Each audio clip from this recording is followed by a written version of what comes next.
Hey YouTube, Awesome Rider here, coming at you today with some Toku news. A few days late on this, but there was some stuff I wanted to talk about, but it was a busy few days, and Superman came out, so that took priority. So first we're going to talk about some Gojuger stuff, and then a little bit new stuff for Zed, whatever his name is. So first off, with Gojuger, we have a look at the power-up mode for Gozyu Wolf, called Wild Gozyu Wolf, which looks fantastic. It's definitely not the suit designs that are my problem with the series. You know, I've done a few videos recently. It's not as if I'm hating the series at all. It's just definitely disappointing. I was going in actually trying to embrace the fun and anniversary stuff, and it's been kind of a letdown. But man, power-up looks really good. I really wish we could get them for all of them. Maybe we will still get some sort of power-up for everyone later. As you remember, with Boom Boonger, we got 119 and then we got the jackets later, but these suits would be primed for something like this. Like, I didn't necessarily see a path for the upgrades right when I first saw them, but seeing the design of this, I would love to see all of the characters get them. I think it would work really well.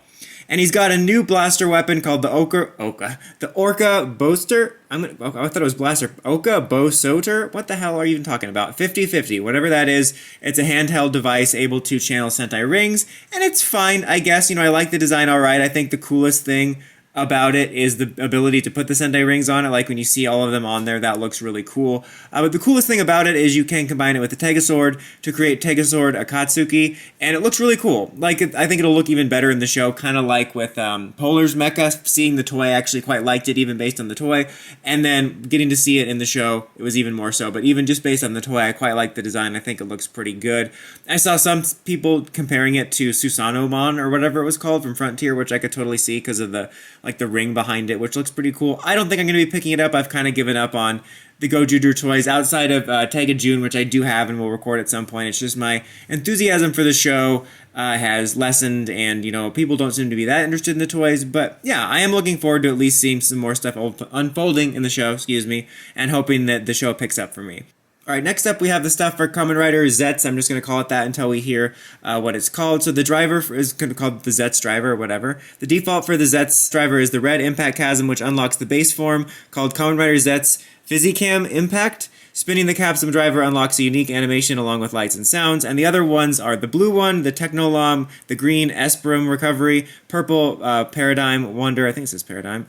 And you can see a picture of it here, and it releases September 6th, you know, around the time that the series will be coming out. And the big thing is they're going to be releasing it at the same time here in the US in some form. We still don't know as of this recording, at least as far as I know, like it's going to be on YouTube or Tokusatsu or whatever. But we get a picture of the box. You know, there was obviously a look at the driver when we saw the little trailer. I think there was a little photo going around too that I might have even used that had the driver in it. And you could tell kind of what the gimmick was, but this gives you a more clear idea. They're kind of these Gashapon-based balls. And I think this works really well in terms of, well, I'm curious to see how it's going to play out, because I feel they're kind of playing this as a little bit more down-to-earth and cool, just because, you know, we've had a lot of zany, off-the-wall Rider stuff with the gimmicks, very, you know, toyetic, and it looks very much like it's meant to sell toys, which it is. It's funny seeing people in the comments talking about this new series, being like, finally moving away from selling toys. I'm like, dude, that's literally the only reason the show exists. But anyway, my point is I think they're trying to make this appeal a little bit more to the Western audience a little bit, kind of ease you into Toku zaniness, and I think that with that approach, they still have to have the gimmick, because that's obviously their big moneymaker to the kids in Japan.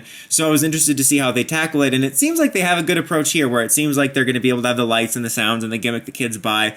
They keep it a little bit more grounded, a little bit less weird. I'll be curious to see what the show feels like in regards to the balance, if there's going to be any kind of feel that they're really attempting to sort of reach slightly new audiences, but also trying to keep with what works for them. I'll be curious to see that. But I think they pulled the design off well, because these little capsules very much look like your classic Rider gimmick, but the belt very much looks slicker and a little bit less silly and whatnot.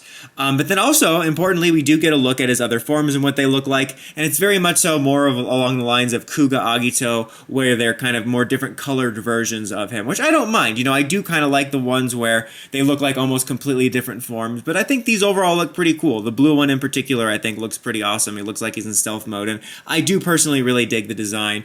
Now, as far as me picking this up, I'm honestly not sure. I keep restarting trying to review certain toys, and it just seems like either I lose my interest in the show or people aren't that interested in the toys. I was considering picking this up just because I do like the looks of it, and I was kind of liking the idea of getting in on the enthusiasm of Rider being in the US more. So I'll kind of see how I feel as it gets closer, and I want to see what the voice sounds like. I hope since they're trying to appeal to a little bit wider of an audience that means the voice will not sound like a crackhead. So that would be great. So we'll have to just see. I'll keep you guys updated. But what do you guys think of the Gojuger power-up and our better looks at the next Kamen Rider? Let me know in the comments as always. Until next time, Dawson Rider signing out.